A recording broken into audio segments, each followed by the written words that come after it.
So without further ado, I'd go ahead and introduce our guest speaker for tonight, Steve Blank. I give a talk tonight, which is new rules for the new internet bubble.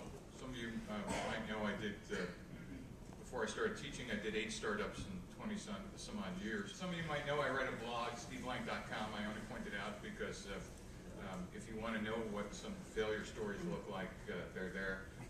Alexander Osterwalder's Business Model Generation book is a key addition to your bookshelf.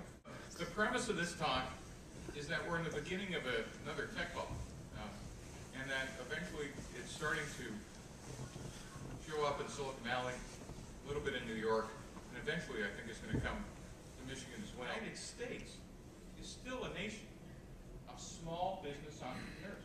There are 5.7 million small businesses in this country.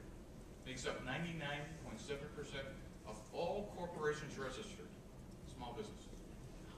Employs almost half of all non-governmental U.S. workers. A scalable startup, sometimes called a high-growth startup, is what Silicon Valley says when they use the word startup. A scalable startup starts with some founders who wake up in the morning and say, we're going to take over the world.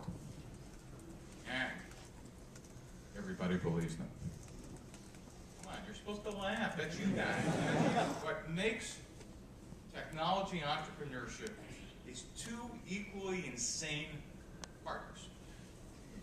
The technical entrepreneurs and the investors who are willing to watch 95% of their investments fail.